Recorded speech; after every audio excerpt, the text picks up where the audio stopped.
torque's not enough.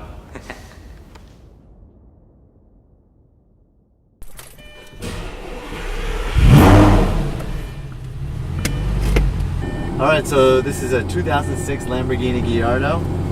I bought it on eBay last year. I didn't know you bought it on eBay. Item unseen. Where is it from? From Wisconsin. Wisconsin. So I had it delivered here. It's 2006 Lamborghini Gallardo. Straight coupe. No special edition. No superleggera. Just the straight coupe. It's got a yellow exterior, but there's a white wrap on it. It was the first type of car and model to use the E-gear, the electro-hydraulic semi-automatic manual shift, or semi-automatic shift. It's tough getting out of first gear. You may get an idea for the jerking. So you have the paddles. They work in any standard car that you would see today. The right paddles shift up, the left paddles shift down, and essentially I believe this is kind of where the technology came from. All right. The 0-60 is 3.6.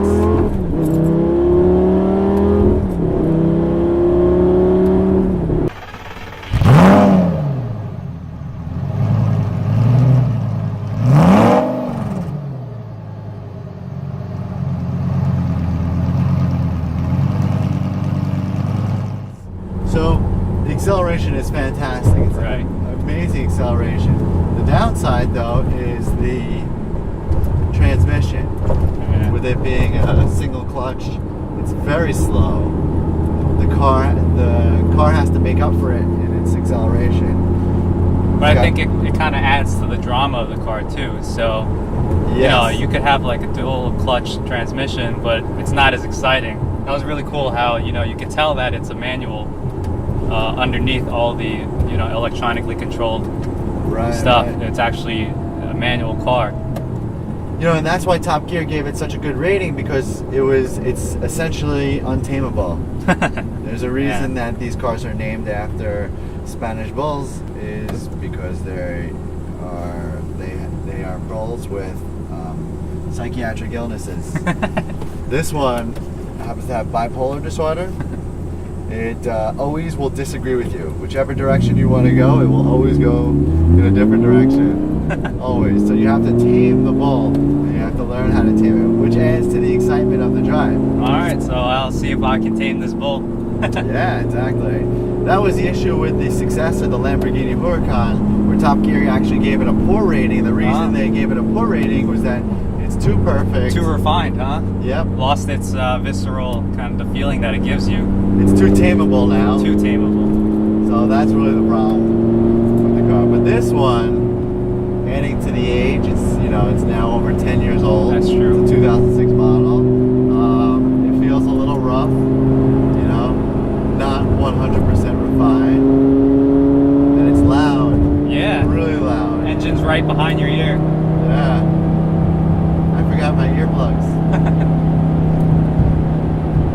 You're going 105, but you don't feel like you're going 105. Right. Yeah. You always feel like you're going like 60. Yeah. That was your daily triple right there. You haven't, didn't feel like it at all. It's perfect.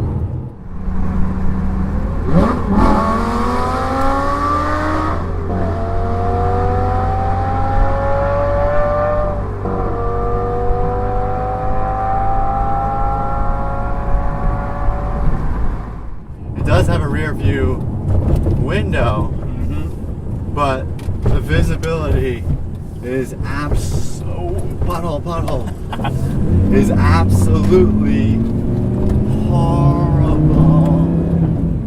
horrible visibility. So when you want to get to the left lane or the right lane, you have to kind of just speed up and just go.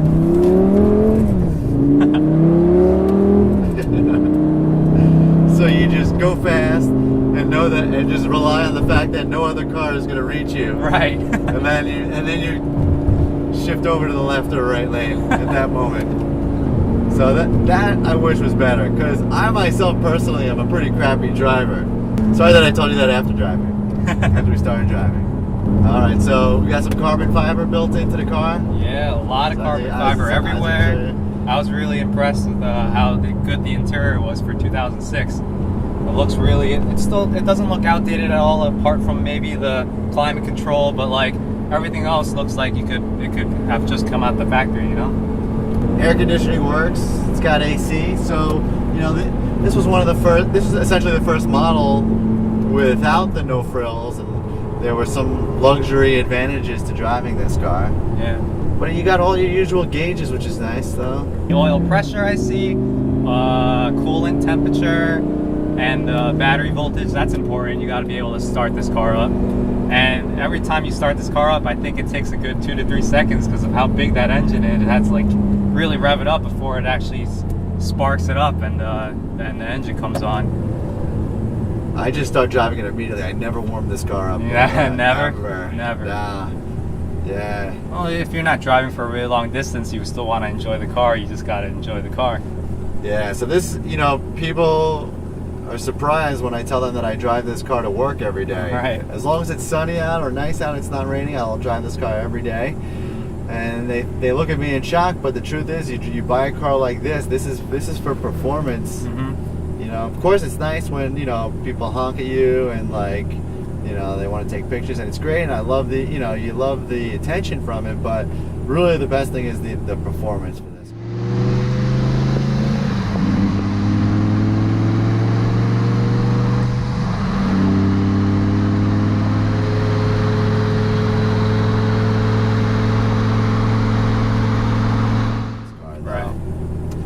Couple downsides: if you're drinking coffee, there's no coffee or cup holder. No cup holders. So you put the coffee between your legs, and you hope it doesn't spill on you. you don't want to burn your genitals, though. No. That's the thing. No. But if you're driving in a Gallardo, the chance of burning your genitals is much higher than driving in another car. So let the buyer beware. Don't burn your genitals.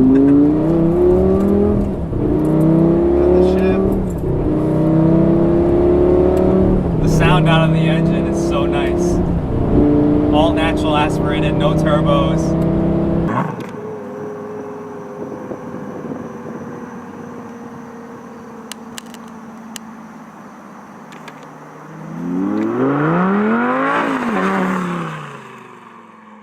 Suspension is tight.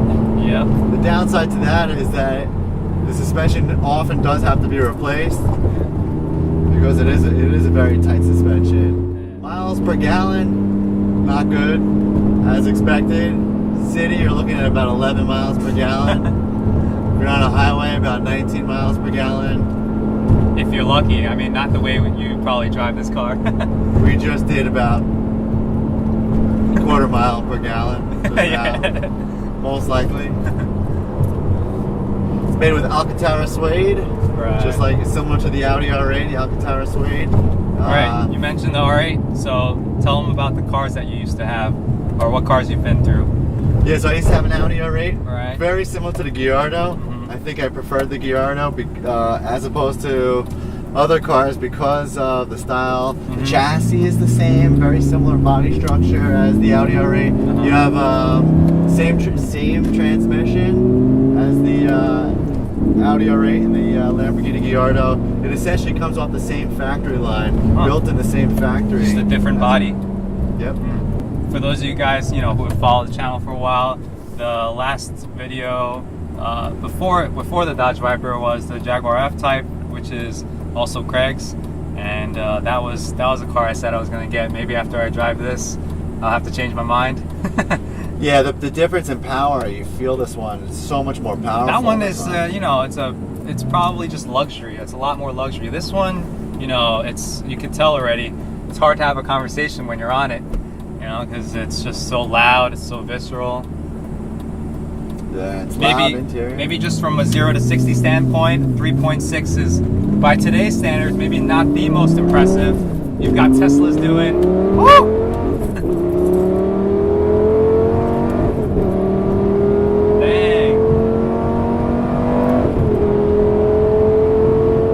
Tesla can do 0 to 60 about a second faster than this car, but it definitely won't put a smile on your face like this car can. 0 to 60 standpoint, compared to even the Golf R that I have now, it might not be a big difference. Like I'm doing maybe 3.8, 0 to 60. So, Nice. but however, this car gives you such a different feeling, like doing that. You know, I launched the Golf R plenty of times, and while it really performs, I think it doesn't really give you the raw feeling that this car gives you.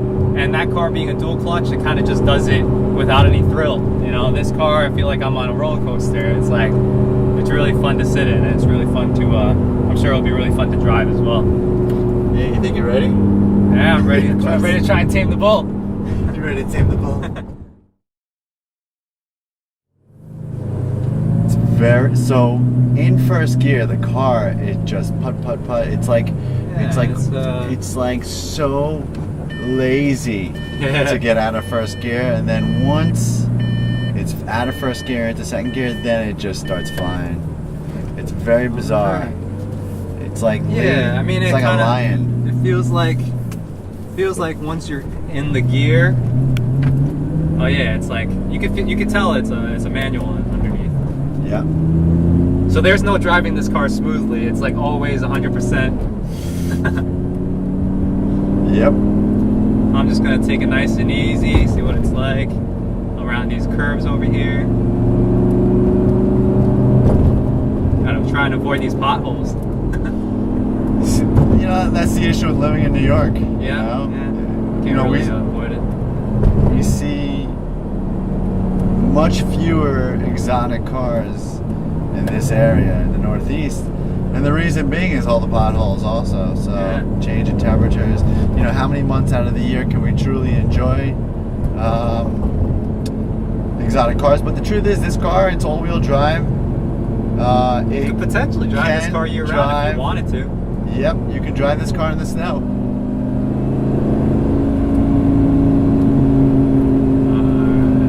Let's see about that handling around this car. Just stays nice and planted. No body roll, no drama there. It's nice that they just paved this road. Oh yeah.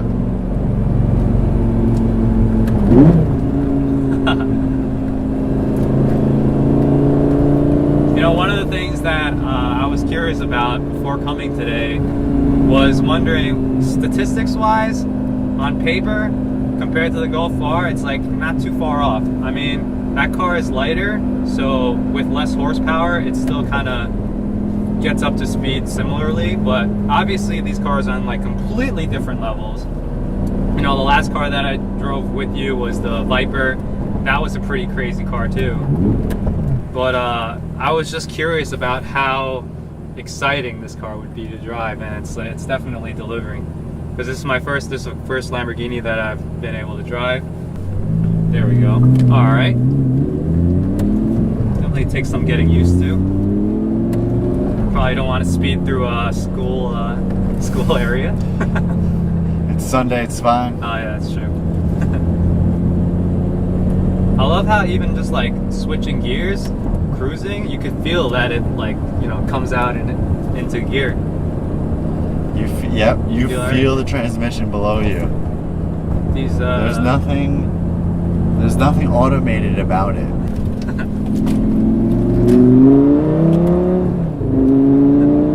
Wow. So yeah, like I thought, so you can actually keep your foot planted and it'll do all the gear changes for you, but you could just feel it. You could just see our heads bobbing back and forth.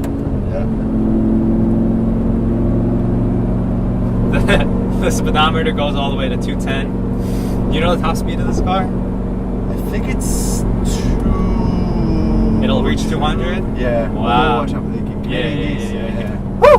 Right through. Oh, wait, right here. I know. We're stopped in the road. We'll see when we come around. You'll see probably through it where these geese. They're so cute. Oh, maybe you'll see it on the side over here. Yeah. That's one thing about living in New York too. We always got to give the geese the right of way. Yeah, and believe it or not, Canada geese were introduced to the island actually in the early 80s. They were considered not an endangered species, but a protected species, Ah. and they flourish very well on Long Island. The more you know, huh? Yeah, they do extremely well at fertilizing essentially every public school, Yard. baseball field. Right. They do a fantastic job of it. All right, so time to plant it. Oh yeah, let these cars maybe. Yeah, let them like, pass. for Give a them long some time. Give them Yeah. some time to get a little bit ahead. All right, here we go. Woo!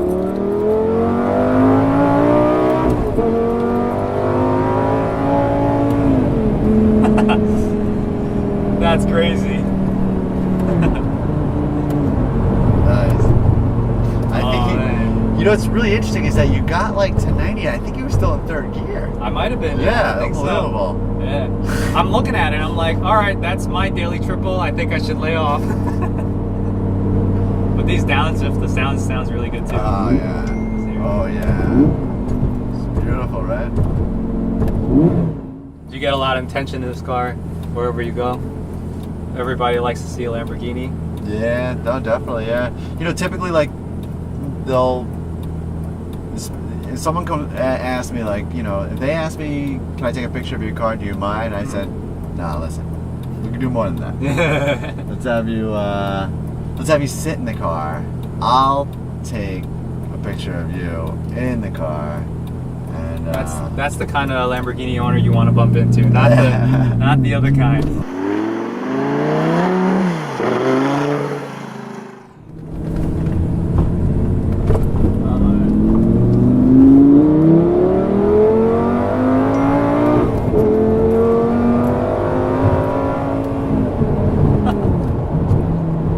It never gets old, does it? no, never. I would be surprised if we can get 10 miles per gallon.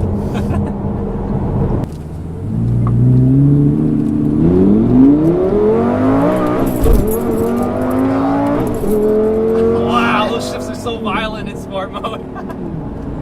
Oh my god, we Yeah, just that's got great. punched That's in the back. You felt that one? No, in the gut. I felt that in my guts.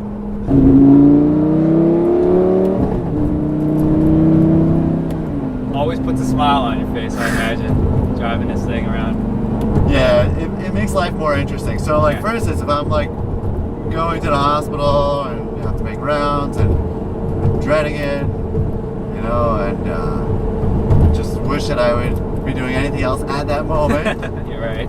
um, You've got something to enjoy in the at meantime. least you have the ride to the hospital Right. to enjoy. So you're like, all right, And It's it good, makes I'm it makes driving it it. less makes it Yeah. more enjoyable. yeah, you know? exactly. Less a little more bearable.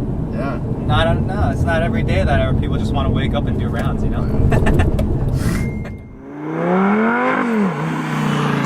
I hope you all out there can smell the burnt rubber. It's so potent. You guys probably can smell that. No. Yeah, so I mean that was my first Lamborghini experience. Did you like it? Definitely, All right. definitely exciting.